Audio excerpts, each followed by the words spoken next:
Latkakawas and her 5 brothers lived on the south side of Klamath Lake. The brothers went every day to fish from an island in the middle of the lake. Latkakawas stayed at home.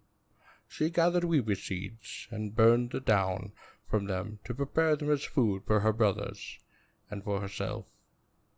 When Latkakawas was at work, she looked like a common old woman. But when she shook herself and went out of the house, she was young and blue and beautiful. The old man, Kamush, lived on the eastern side of Klamath Lake. On the western side of the lake lived many people.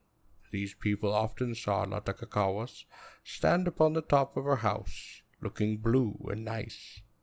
But as soon as they went toward her, she changed to an old hunchback woman. The young men of the western village counseled together. Then each day they sent one of their number to try to steal up to Latkakawas and catch her before she could make herself old and ugly. They wanted to talk to her. They wanted to ask her to take one of them for a husband. Every young man in the western village tried, but Latkakawas was never young when they came toward her. One man started before daybreak.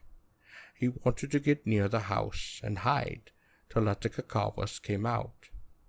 That day she stayed inside, an old hunchback woman stringing beads.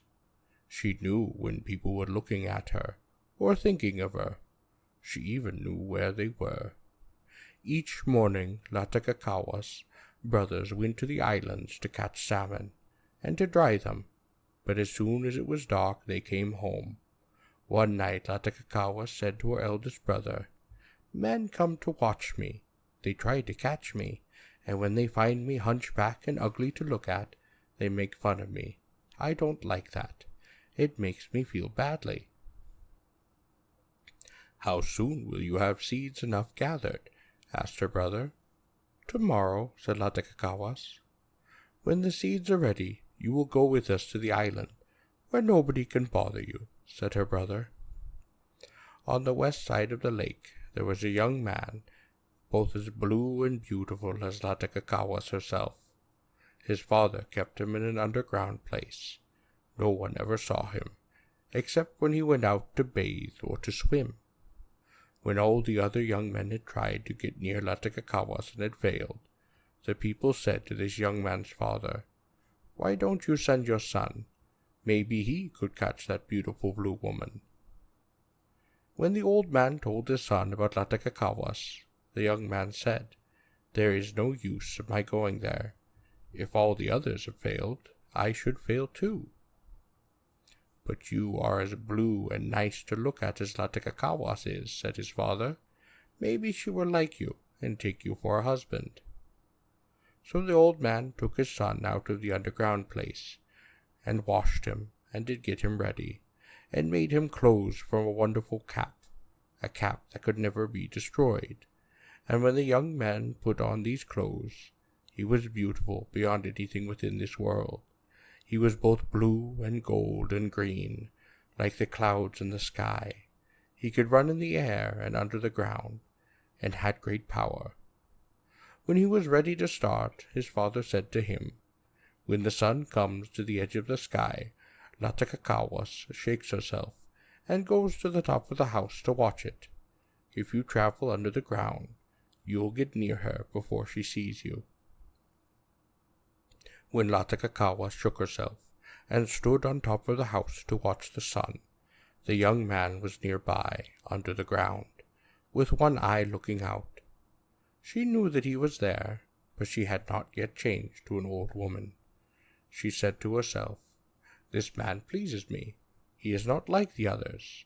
He is the first man who hasn't laughed or made fun of me." The young man watched Latkakawas for a time, and then went home. When Latkakawas's brothers came, she said, "A young man, all blue and gold and green, and much nice to look at, has been here to watch me, but he didn't make fun of me as the others did." The eldest brother said, "We will move to the island tomorrow. At sundown we caught 2 big salmon. We will go early and dress them, then we will come for you. While we are gone, you must pack up the beads and the skins." In the morning, before it was light, the brothers started for the island, and just as the sun looked up over the edge of the sky, the young man from the west did come again. As Latkakawas shook herself, and came out to the smoke hole on top of the house, a light shone upon her face. It was so strong that it dazzled her, and she turned back. The young man was brighter than before, for he was out of the ground. When Latkakawas went into the house, he peeped through a crack, and did watch her. She knew he was there, but she did not turn old. She sat down and assorted her beads according to color. Then she picked up her mats and got ready to go to the island.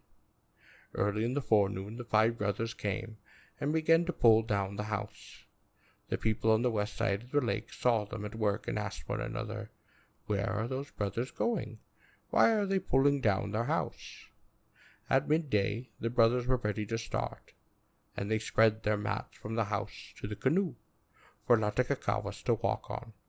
When she got into the canoe upon the edge of the lake, she forgot all about the young man, and forgot that she had fallen in love with him that morning. The brothers then pushed the canoe to get into the water, but they couldn't move it, for the young man was holding it. He was right there by them, but they did not see him. They pushed and pulled for a long time. Finally he let go of the canoe, and it started, but then he pulled it back. He let them push it out a second time, and a second time did he pull it back. They started many times, but each time before they could get out into the lake, they were back upon the shore. They strove in that way till the middle of the afternoon. Then the young man freed the canoe, and the brothers roared toward the shore. As the canoe went on, the young man swam behind it in the form of a salmon. He was in love with Latkakawas, and he wanted to look upon her, for she sat in the middle of the canoe with one of her brothers. 2 brothers sat at the end of the canoe, and 2 in front. As they rowed along, one of the brothers saw the beautiful salmon, all blue and gold and green, and he speared it, and pulled it into the canoe. And at that moment the salmon turned to a young man, but right away he died. Latkakawas cried and blamed her brothers, for she knew the young man, and she felt most badly. The brothers had felt badly too. They went back to the shore, and the next day they put their beads and their mats in one big pile, and they did burn them together with the young man's body. When the pile was burned, there was a bright disk in the ashes. The disk was as bright as the sun in the heavens. This was the crown of the young man's head. Latkakawas saw it, and spoke. "Look, what is that bright thing within the ashes?" The brother who had speared the salmon took up the disk, and gave it to Latkakawas, and said, "Take it to Kamush. He is in his sweat house at Nihixka. Kamush can bring a man to life, if he has only one hair from his head." Latkakawas put the disk within her bosom. She gave each of her brothers a bundle of bone-headed scratchers, and said, "If Kamush doesn't bring my husband to life, you will never see me again." Latkakawas traveled all day, and when night came, she camped at Koski, not far from Kamush's sweat house. The next morning, just as the sun came up, Latkakawas gave birth to a child, a wonderfully beautiful boy. She strapped the baby onto a board and put the board upon her back, and continued on to Kamush's sweat house. When Kamush asked why she had come, she took the disk out of her bosom and said, "I want you to bring this to life." When Kamush saw the disk, he thought he had never seen anything that was half as bright and beautiful. Latkakawas wanted to gather wood to build a fire within the sweat house, but Kamush said, "You stay here, I will get the wood." Right away he had a big fire, and then he heated stones. When they were ready to put in the basket of water, he said to Latkakawas, "Take your baby and lie down in the corner. Wrap yourself up and keep still." When she was wrapped up tight, Kamush put the hot stones into the basket, and when the water boiled, he put in the disk. After a little while the disk came to life, and became the young man again. When Kamoosh saw how beautiful the man was, he wanted him to die and never come to life again. He thought he would get the disc and the young man's beauty.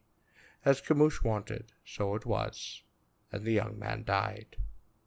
When Latkakawas unwrapped herself and saw that her husband was dead, she cried, and she felt so lonesome.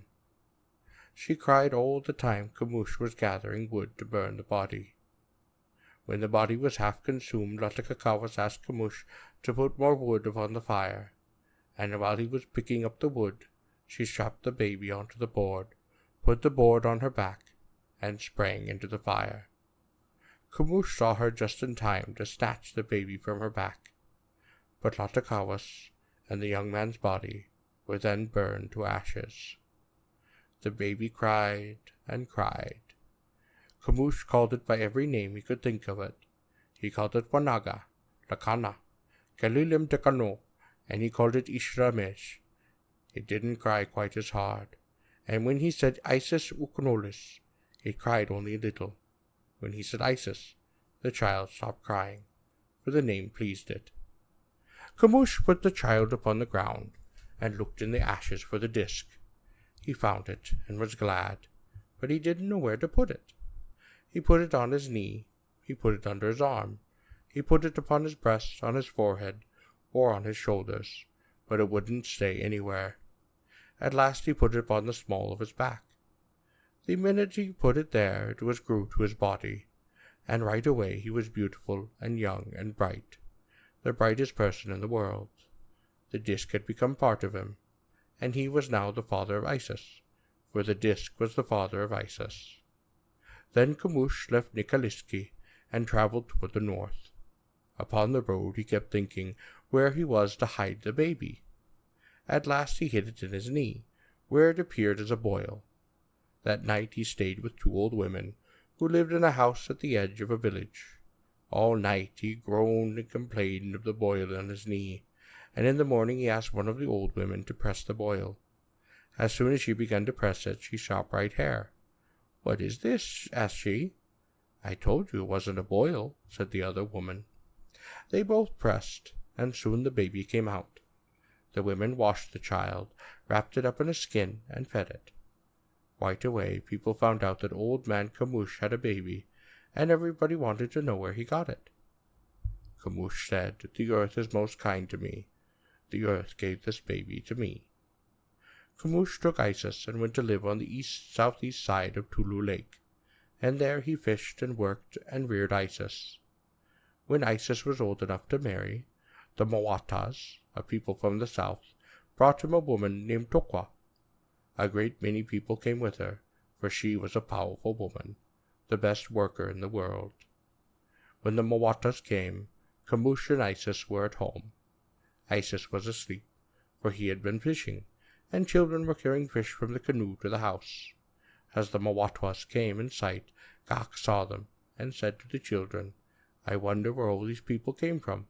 They will never come here again." That minute the Mawatas and Tokwa turned to stone.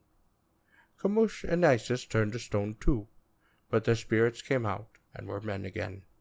Their bodies and the body of Tokwa are at Tula Lake now, near the bodies of the Mawatwas people who came with Tokwa. Kamoosh took Isis to Leklis, where he had a house. Then he said to him, "You must be wise, you must be great, and powerful, and strong. You must go to the top of Linwisi, and swim in the pond of blue water that is there. When you get to the pond, you must pile up stones, and then stand and talk to the mountain. Tell it what you think the mountain will hear. Everything in the world will hear you and understand you. After you have talked to this mountain, you must dive into the pond. Dive 5 times to the bottom, and each time drink of the lowest of the waters. When you come out of the pond, build a fire, warm yourself, and then sleep. If you dream, don't tell this dream to anyone. When you wake up, start for home. On the road, don't talk to anyone, or drink any water.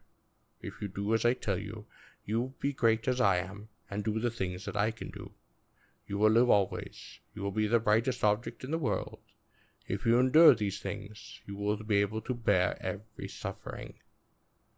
Isis put on a dress made of the red bark of the teskot tree, and went to the swimming place upon the mountain.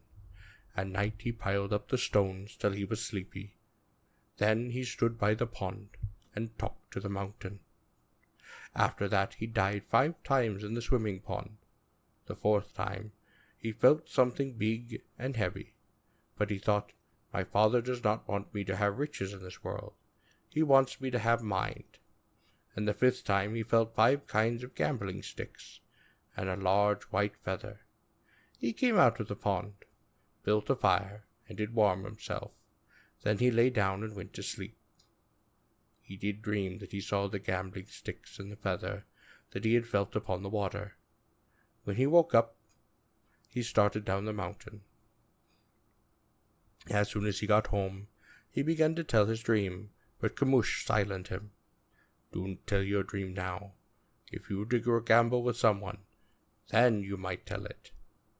After this, Kamush sent Isis to Slokosi, a swimming place in the deep basin on the top of the mountain.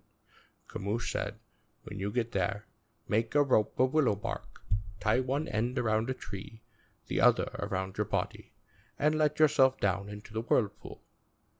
When Isis got to the top of the mountain, he went 5 times around that basin, and made the rope and let himself down into the water.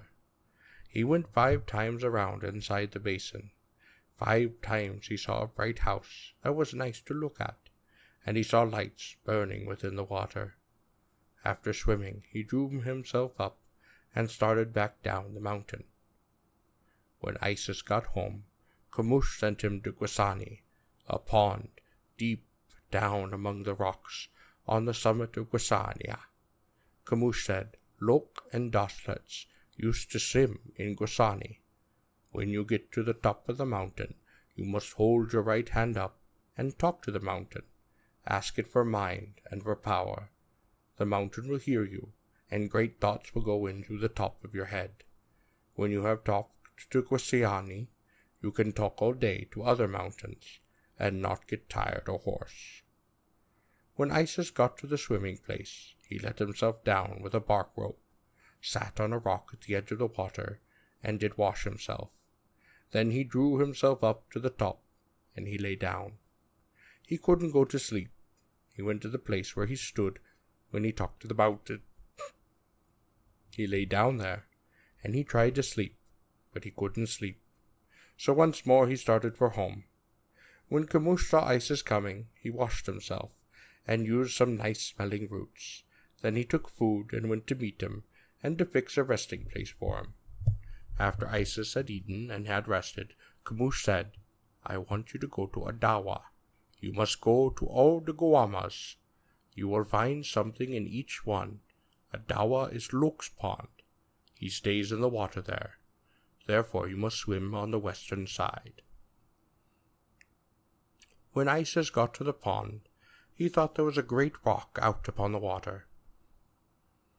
He swam out, and he stood upon it. But the rock was locked, and right away he began to shake and to move.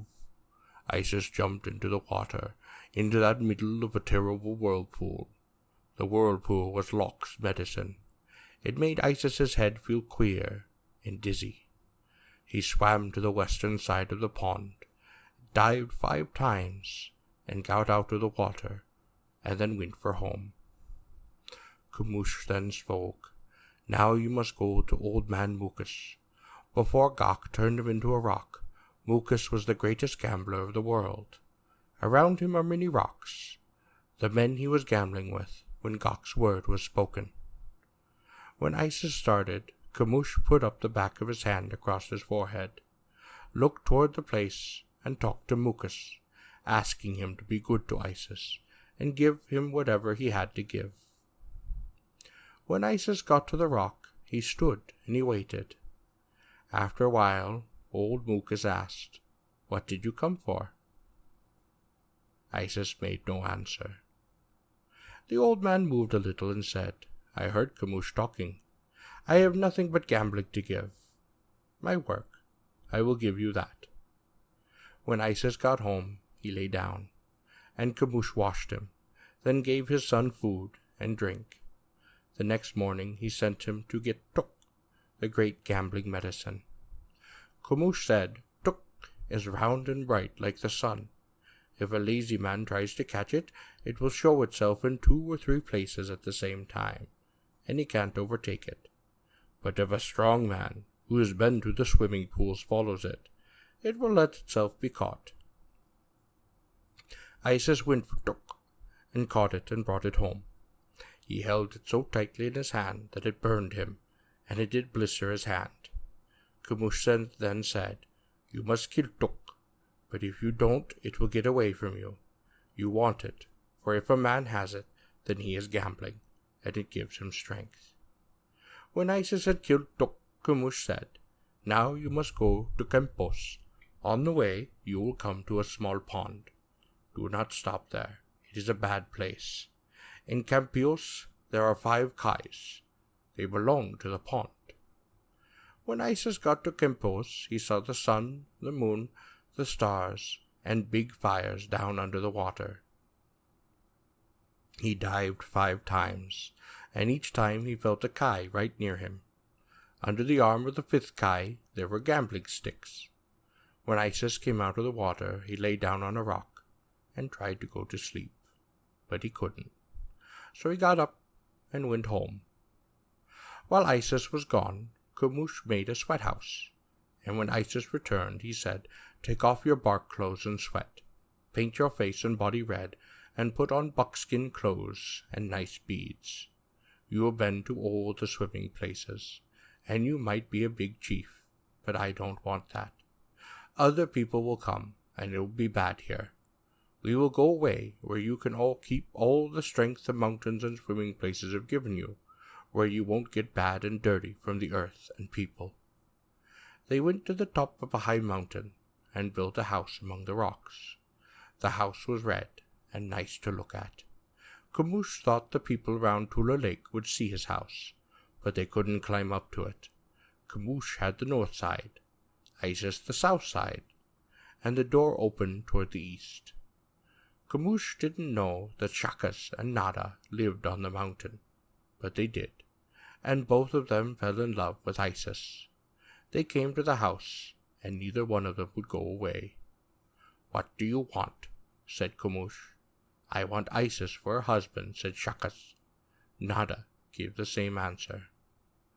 Well, said Kamush, I will find out what you can do. Which of you can bring water first from the lake down there? Both started. Shakas found water upon the way, turned round, and was back first. When Nada came, she said to Shakas, I didn't see you at the lake. Oh, I got there first. I took some water and came back. We were not there at the same time. I am a fast traveler, said Nada. It is strange that you got back first. Isis drank the water Nada brought, but wouldn't touch the water Shakas gave him. Nada said, We will go again. This time we will take hold of hands. They started in the morning, got the water, and Nada flew back. Shakas didn't get back till midday. Isis drank the water Nada brought, and said it was good, but wouldn't drink the water Shakas brought. Kamush tore Shakas in pieces, and threw the pieces over the cliff into the lake. Those pieces are in the lake now, for they have become the rocks. Isis and Kamush didn't want to live where people could come, so they left their home and traveled toward the northeast. Not far from the house they put down their baskets, fish spears, canoes, and everything they had in use in fishing. Those things turned to stone, and are there on the cliff today. Kamush and Isis traveled for a long time before they came to the river that is now called Lost River. Kamush made baskets and caught a salmon in it. Then he said, I want salmon always to be in this river, and many of them, so people have plenty to eat. At Nusultagaga he made a basket and caught small fish, and said the same thing, so that there should always be plenty of small fish within the river. He multiplied the histes, a kind of fish with Clamithidians like. When Isis and Kamush got to the third camping place, Kamush called it Beyaika, and the mountain he called Kitalawates. He said to Isis, "You must swim in the swimming pond on this mountain. Pile up the stones, and then talk to the mountain." Isis went to the pond, and while he was in the water, he saw nice gambling sticks, and felt them touch his body. When he was through swimming, and was coming out, Gak flew by. He saw Isis standing in the water, and he thought, "I wonder where that bright thing in the water came from. It won't come here again." That minute Isis was turned to stone, but his spirit did escape, and went away to his father's camping place. Isis and Kamush stayed a long time at Balaika. Then Kamush said, "I must travel around and work. You can stay here." Kamush left Isis on Dulast, a mountain upon the eastern side of Tula Lake, and started off for the west. While Kamush was gone, many women came to live with Isis. Among his wives were Takwa, Wikas, Jokans, Tikis, Clado, Six, Dohos, Dududute, Tikas, Kuls, Nada, and Waliwiligis. The first wife to have a child was Tikas, who had a little boy. Tikas was uneasy about Kamush. She was afraid something had happened to him. Isis spoke, "Nothing can hurt Kamush. He will be here soon. He can go around the world in 2 days." The next morning Kamush did come, and bringing in his hands a little bundle of seeds of every kind. He threw these seeds in different directions, and did talk to the mountains, the hills, the rivers, and springs, to all places, telling them to take the seeds, to care for them, and to keep them forever. And he told them not to harm his grandson. Isis's wives were so nice to look at that Kamush fell in love with them, and began to think how to get rid of Isis. One day when he was hunting, Isis used his last arrow, and Kamush said, "I will make some arrows, but you must get eagle feathers to put on them." When I was coming home, I saw an eagle's nest on the top of a tree.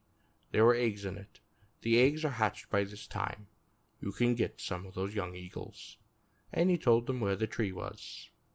When Isis came to the tree, he took off his buckskin clothes and climbed up to the nest.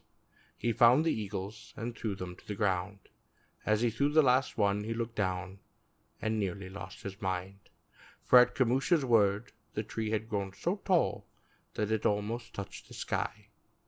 Isis's clothes were under the tree, and he saw Kamush come and put them on, and pick up the eagles and start for home. Before leaving the house, Kamush had said to Isis's wives, "I am going for wood." But when he came back, the women thought he was Isis, and when he asked, "Where's Kamush?" he went for wood and hasn't come back.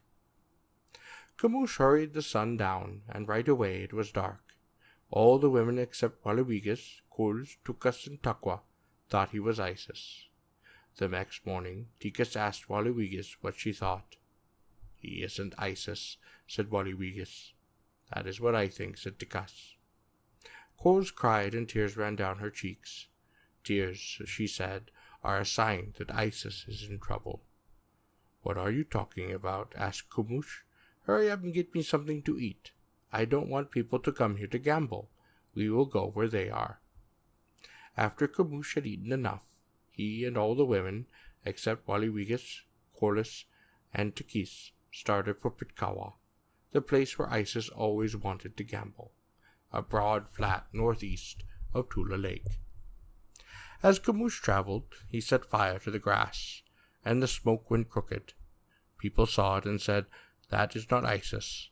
Isis's smoke always goes straight to the sky." Kamush knew their thoughts, and he tried to make the smoke go straight. Part went straight, but part stayed crooked. Then they said, "Well, maybe that is Isis." When he got near, the people asked, "Where's Kamush?" "Oh, he stayed at home. He did not want to come." Some thought, "This man does not look just like Isis," but they would gamble with him. When all the women had gone except Walawigas, Tikas, and Kos began to track her husband. Walawigas followed her, and Tikas put her baby upon her back and started for Pitkawa.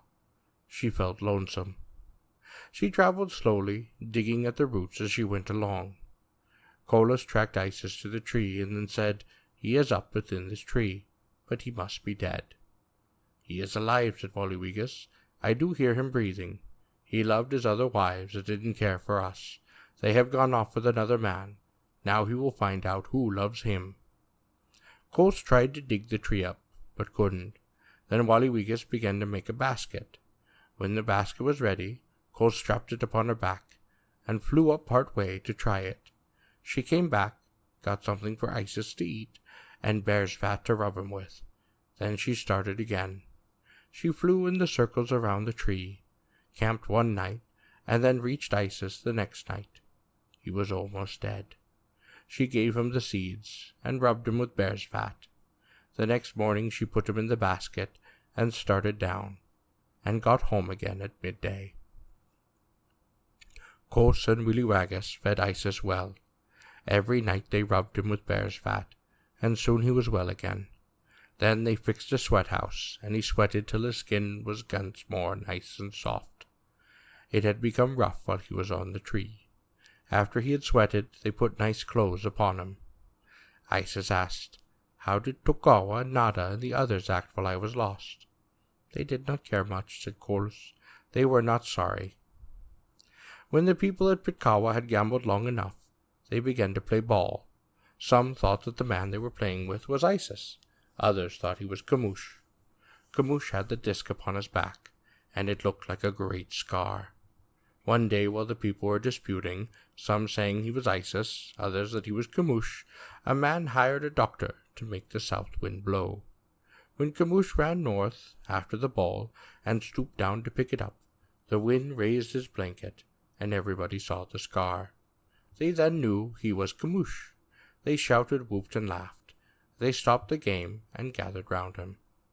After Isis had sweated, he said, "We will go and see what Kamush is doing." He went ahead of Kolos and Rodriguez, and as he traveled, he set fire to the grass. The smoke went straight to the sky. People saw the smoke and said, "Well, that is Isis. Isis is coming now." Kamush saw the smoke. It was scared. He trembled and almost lost his very mind.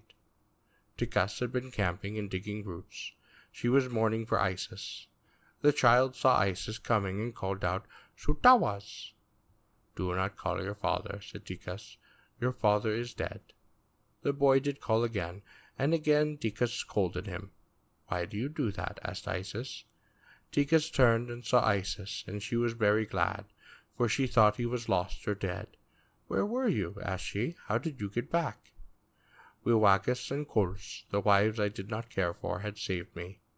Then he told her how Wilwagas found him upon the evil's nest, and how she and Kolos carried him home and did cure him. And Isis got to the gambling place. Kamush wanted to talk to him, and wanted to be friendly, but Isis was angry. He wouldn't let Kamush come near him. He had Kolos and Walwigas gather wood and build up a big fire. Then he called to his wives who were with Kamush and told them to come to him. They would not come, for they were afraid. Then he willed that they should come, and they had to, and his word drew them, and they could not help with the going.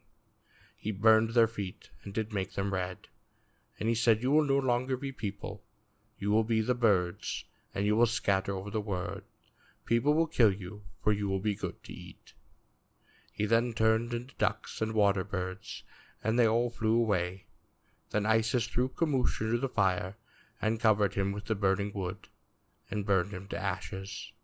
And in the ashes was the disc.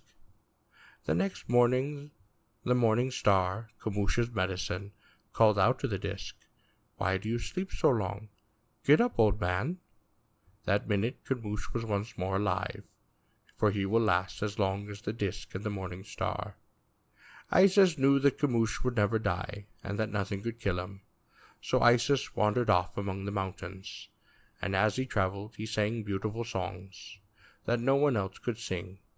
People could imitate them, but they could not repeat or understand them. Kamush followed Isis everywhere for years. At last he overtook him.